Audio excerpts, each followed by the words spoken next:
Hi, my name is Aimee Morgan. I'm the host of the Mindfulness Academy Podcast. My journey to mindfulness began the way I think many do, through pain. Several years ago, I experienced a very difficult time in my life. I was very unhappy.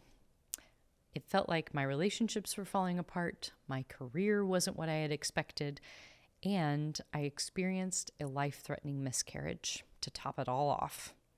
I was super unhappy with where my life was. And I knew that I was the only person responsible for my own happiness. So I set out to figure out how to fix it. So I buried myself underneath a mountain of self-help books. I felt like I could get to the bottom of it if I just read one more book. And I did that for years, a couple of years. I plowed through book after book, trying to figure out how to be happy again.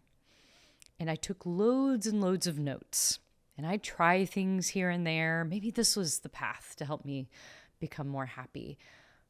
And it just never quite stuck. So at the end of the 2-year expedition into knowledge, I stepped back and I read my notes. And I realized an interesting fact, that I was never truly present. That's what my notes really taught me, that was really the main problem. And so I began to learn more and more about mindfulness because it felt like that was the path out of the situation, that I was unhappy because I wasn't present. Truth be told, I think that was the truth, and I wasn't alone. Harvard published a study. They say that 47% of our waking hours are spent thinking about things we're not currently doing. So we're thinking about the past, we're fretting about the future, and it makes us unhappy. Ding, ding, ding. So now I knew the path, and I signed up for the mindfulness-based stress reduction course developed by Jon Kabat-Zinn. And through this course, I learned how to sit mindfully, to meditate. I learned how to move mindfully. Sometimes that looked like walking meditations, which I didn't know about before the course. Sometimes it looked like yoga. Sometimes it looked like scanning my body to get to know it more, figuring out where the aches and the pains and good sensations were in my body. I also learned how to be silent, which for me, as a communicator, that's what I do in my everyday life, in my career, was very, very difficult. In fact, at the end of the training, we had an entire day of silence. Yes, an entire day of silence. I'd never done anywhere near that long of a silence stint. And so in this day of silence, it was very difficult for me. I'm a very talkative person, and I had a lot of trouble being quiet and sitting with my thoughts, sitting with my feelings. And a lot of things came up during that day, as they likely do for most people. But I was shocked by what came up. One of the biggest things that came up during that day was a pain, a hurt that had come up 25 years earlier. At that time, my grandfather on my dad's side and my uncle were killed in a car accident, and I was about 13 years old. He left behind my cousin who was my age and another cousin who was a couple years younger. And as they were the leaders of my family's business, it left my father in a position of taking over and dealing with his own pain and dealing with the pain of our family. It was a lot for all of us to handle, and I still felt a lot of anger, a lot of pain that I thought had already been taken care of, processed, buried long ago. But it came up in a very vibrant way for me on that day, which was kind of shocking. And I was able to process it on that day of silence in a very unique way because I couldn't talk about it, which is torturous when you're having such big emotions. But what happened was I was able to process it in a different way. And honestly, after that day, it felt more healed than it ever had. And I'm grateful for that. So earlier I said that I was never present. So what was I doing? Well, what it looked like for me was that I was worrying about the past. I was fretting about the future. I was not present. And the form that it took in my particular life was that I did a lot of shopping. My husband was not a fan of that. I also worked a lot, sometimes worked all through the night. Not healthy for anything or anyone, quite frankly. I also engaged a lot in social media. I was not really present with myself and those around me during that time. That's how I kind of escaped. A lot of folks will numb out or they will escape like I was doing. You starve yourself of essential nutrients. These essential nutrients are what you see, what you hear, what you smell. Reading a room, reading a person in a particular scenario, you rob yourself of those interactions and the truth and the essence of those interactions. And that's what I've been doing for a very long time. In the mindfulness-based stress reduction course, I learned how to be present through the modalities that I mentioned earlier. And at first, it was very, very difficult. Not just the day of silence at the end, but from the very beginning, it was a challenge for me. I would sit in sitting meditation, and I would feel like I wanted to crawl out of my skin. I sincerely did. I was always thinking, I need to check my phone. Surely one of the kids' teachers has texted me, something's going on. They didn't get a form signed, whatever it might be. Surely someone from the office needs something from me, and I'm holding the whole train up by sitting here for 15, 20 minutes. But the thing is that the world kept spinning without me. And the more I sunk into that, the reality that the world would continue,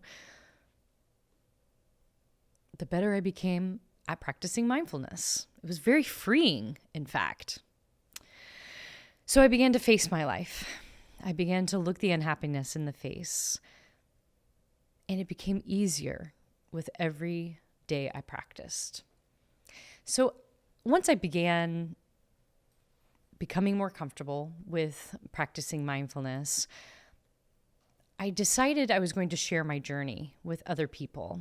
I met with friends, I met with colleagues, and I shared with them what I'd been through, the pain and the learnings. And they opened up to me as well. I was privy to some very intimate conversations with folks. They've been through some very difficult times. And what I realized in those discussions, though, is that they were in a place that I had been earlier, where they were stressing about the past, where they were fretting about the future.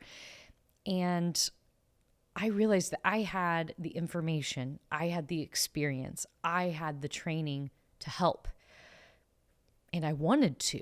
So I wrote The Chaos Antidote, A Fable About Mindfulness, which is a book that follows a small group of women. They are led by their sage older leader, Veda. She is teaching 3 women, Megan, Lucia, and Simone, how to be mindful. And through their mindfulness training, they become more present and more supportive of one another as a group. They also are dealing with some very big life events. And as I'll say in real life, mindfulness is not a cure-all. And it wasn't for the women in this book either.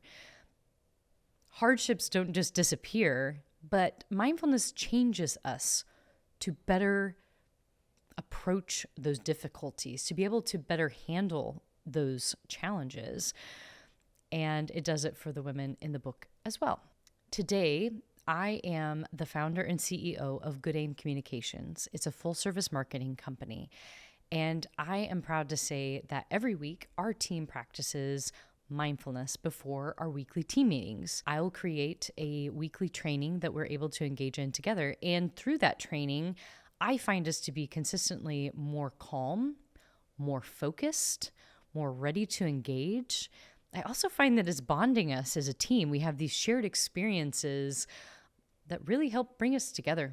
And I've really appreciated that. At this juncture, I'm launching the Mindfulness Academy Podcast, and I am overjoyed to do so. You may be asking, Aimee, why mindfulness? Why all this mindfulness? I'm doing it because it is found that mindfulness can help us better manage anxiety and stress. And God knows we've all had so much of that. It can help us sleep better. And some even say that it can help us avoid illnesses. So why not, right? I also just personally feel like this may be my one and only life. As far as I know, it is. And I want to be present for it. And I feel like that's the greatest gift I can give myself and everyone around me, is to give them my true presence. You might be asking, so what is mindfulness exactly? A lot of folks just think mindfulness is sitting on a cushion. It's so much more than that. For me, mindfulness means paying attention to what's going on inside and around me. Pretty simple.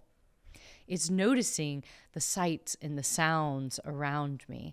It's noticing the waft of the coffee in the coffee shop. It's noticing the color of my colleagues' eyes as we sit across the table and talk. It's being present, really noticing what's going on around me. And what's going on inside of me are those thoughts and those emotions, really noticing those. So how I practice mindfulness, if I'm doing a sitting meditation, is I consider seeing my thoughts as bubbles. Okay. And you might be shocked if you practice this, which I highly encourage you to do, how many thoughts or bubbles come across the screen of your mind. It's really shocking. But we don't want to judge those thoughts because our brain's job is to think.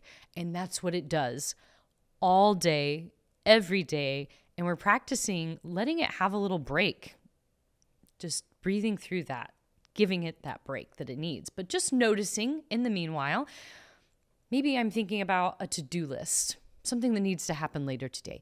Maybe I'm thinking about a really challenging discussion that I had with a friend or a colleague or my spouse. Maybe I'm thinking about what I want to do next in my career or in my personal hobbies. It's amazing what all will happen in your thoughts. And so I try to think about those bubbles coming across my mind and letting them go. If I think about them too much, if I try to go down rabbit holes on a particular bit, I'm popping the bubbles because I'm putting too much pressure on that. I just try to envision them floating by. And I find that is very helpful. And if you notice, which you will, that your thoughts keep going and going and going, it's not about turning the thoughts off. It's a really challenging thing to do, but just notice them and let them go on by. And as quickly as you can, come back to your breath. That's it. That's what mindfulness is. It's not complicated. It doesn't take expensive equipment. It doesn't take all day, every day. If you practice in those moments, I like to do it in the morning personally. If you practice in the moments that you have, it's kind of like strengthening your muscles, right? And so if you're strengthening those mind muscles to be more focused, to have more control over your experience, then when you're in difficult situations, you're more likely to notice, hey, I'm getting kind of heated here.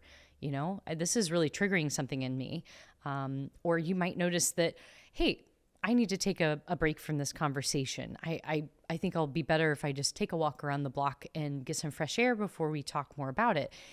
We become more responsive and reactive. I think it's a maturity in us to practice mindfulness because instead of knee-jerk responses, we can be in touch with ourselves and respond, even if that response is, I need a moment. I think that can do grand favors to our relationships and even our relationship with ourselves. So as I launch the Mindfulness Academy podcast, I have two simple goals. The first is to inspire you by the work that those I am interviewing on the podcast, what they're doing in our world. They're making it a better place through mindfulness. It inspires me, and I hope it inspires you. My second goal is to equip you in each and every episode with a practical mindfulness tool that you can use in your everyday life. In fact, I will lead you in one right now. It's called the Glowy Daily Reflection Practice. This is an original practice that I developed myself, and it's included in my book, The Chaos Antidote, and the workbook. Glowy is an acronym. The G stands for grateful. the things that we're grateful for in our lives. The L is for lift up, the things in our lives that might need resources, or the lives of others that might need resources. The O is for observe. And again, that's going back to the basics of mindfulness. You're observing what's going on inside, your thoughts and your feelings, and or what's going on around you. Maybe you're noticing some bright light like I am right now. And the W is for wholesome intention. So you get to set an intention for how you intend to be or show up in your day, in your life, in a particular scenario. I really love that one. But my favorite is the Y. You are. The you are is, it's your positive affirmation that you get to say to yourself before you head out into your day. And I love it. Sometimes I'll even give myself a little hug as I say it. So let's practice. I will go through the Glowy Daily Reflection practice, and you can think your own responses as we go through. So G stands for grateful. I am very grateful to be the host of the Mindfulness Academy podcast. It's an honor to do so. It's an honor to interview these wonderful human beings who are making the world a better place. And I feel really supported by my team at Good Aim Communications as they support my efforts. I'm very, very grateful for where my life is at this very juncture. Lift up. I lift up that we can truly inspire our listeners. We can truly equip our listeners with mindfulness tools that help them, that improve their everyday lives. That would be such a gift. And I would love that to happen. The O stands for observe. And so I observe, it's a little warm in here. We've been sitting in our studio for a while, and there is a very bright light that has been in my eyes for quite some time. So I'm noticing these physical sensations here. I'm also noticing I have a lot of positive energy. I feel my heart is happy. I feel at peace in this moment. And I'm thinking I may be the luckiest girl alive to be the host of a mindfulness podcast. The W is for wholesome intention. And like most days in my life, my wholesome intention for today is to be truly present for myself and truly present for the people I encounter, my team, my husband, my children, folks that I meet out and about. I want to be truthfully present with them. And the last one is you are. So I'm going to lean in, give myself a little hug. And I'm going to say, Aimee, you are a wholehearted leader who's on a beautiful path. I hope you enjoyed the Glowy Daily Reflection practice. I hope to inspire your teams through the Chaos Antidote, a fable about mindfulness, its accompanying workbook, the Mindfulness Academy podcast, and I would like to extend an invitation to you and your teams. We offer mindfulness training for teams, which is a really amazing thing. Our team could serve as testimonials for this. It's a powerful tool to have in your office. We are more connected. We are more calm. We are more focused. We are more engaged. We just jive better as a team having practiced mindfulness. So, if you are interested in learning about how our team can help train your team in the ways of mindfulness, check out the Mindfulness Academy at mindfulnessacademy.us. Also, be sure to follow the Mindfulness Academy podcast wherever you listen to podcasts.